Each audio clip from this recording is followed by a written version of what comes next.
Oke teman-teman, ini ya muatan kedua. Tadi kita dapat 2 ton lebih ya. Alhamdulillah, ini tambahannya lagi di lahan 2 hektar kita, di tempat yang sama ya teman-teman ya. Oke, kita lanjut lagi.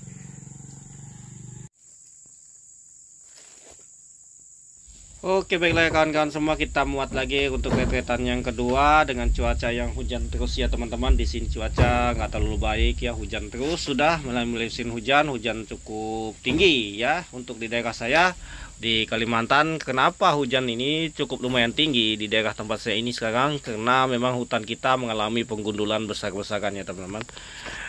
Bukan sekedar untuk penanaman sawit, tetapi ya kita lihat saja untuk pembangunan kayak pertambangan dan apalagi yang sekarang ini memang hutan produksi ya teman-teman yang dibongkar. Memang sebenarnya hutan produksi di daerah IKN, tetapi yang biasanya kita lihat tetap saja hutan itu sangat mengganggu sekali. Nah, ini kita lihat hasil panenan kita retretan kedua. Alhamdulillah kita masih dapat dalam satu lahan ini 2 ret ya. Memang nggak sebanyak seperti biasanya sudah ya teman-teman, maklumlah. Mungkin di 2-3 kali panen ini masih ada, nggak tahu panen berikutnya masih ada atau tidak ya, karena bukan punya kita saja yang kosong, punya orang lain juga kosong ya. Mungkin nggak tahu sawit teman-teman ya, mungkin masih banyak kah. Alhamdulillah kalau sawit teman-teman masih banyak ya. Kalau sawit kita ini sudah penurunannya cukup besar sekali ya teman-teman ya. Ini biasanya kita dapatnya paling sedikit di sini 5 ton, bahkan sampai 7 ton, 8 ton ya teman-teman ya. Nah, pada saat puncak-puncaknya kita bisa tembus sampai 10 ton ya. Dengan seluas lahan segitu ya. Ya alhamdulillah, memang untuk berat buahnya, untuk dura ini mantap sekali teman-teman. Masih kuakui mantap untuk berat buahnya. Karena kita pencapaian sebuah tonase itu dari berat buah ya. Makanya saya nggak bisa lepas dari si sawit abal-abal ini. Nanti saya pun nanam sawit saya yang baru itu, saya campurkan dengan sawit abal-abal sekitar 200 pokok ya. Nantilah kita langsir. Mungkin teman-teman penasaran, ikuti terus di YouTube saya ya. Nah, saya penanaman baru ini saya akan upload lagi nanti dari pembukaan dari pembukaan penyangkulan skala pemancangan penanaman, saya akan upload semua ya teman-teman ya. Mungkin teman-teman bisa mengikuti dan inspirasi teman-teman ya buat mengikuti cara kerja saya. Memang cara kerja saya cara kerja yang cukup hemat, tidak banyak keluarkan uang ya teman-teman. Mungkin ya diikuti oleh para petani kecil ya, bisalah ya teman-teman ya.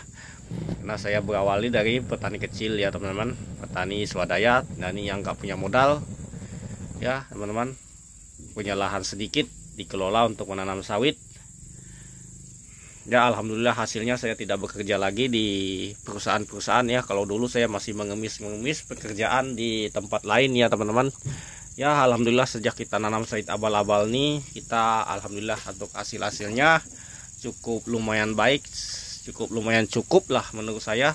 Saya syukuri semua ya, betul kata orang, nikmati dan syukuri ya.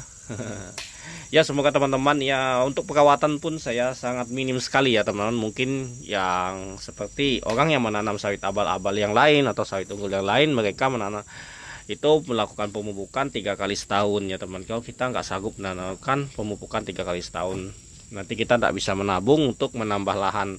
Karena yang semua menentukan untuk kita sukses dalam bertani sawit itu adalah jumlah lahan ya, luasnya lahan ya, luasnya tanaman kita, luasnya pokok sawit. Kalau mungkin kita punya 2 hektar, kita tidak bakal bisa beli-beli. 2 hektar itu hanya cukup untuk makan minum, untuk beli beras di rumah saja. Kita akan tidak bisa beli-beli yang lainnya, menambah unit segala macam kita nggak bisa ya teman-teman.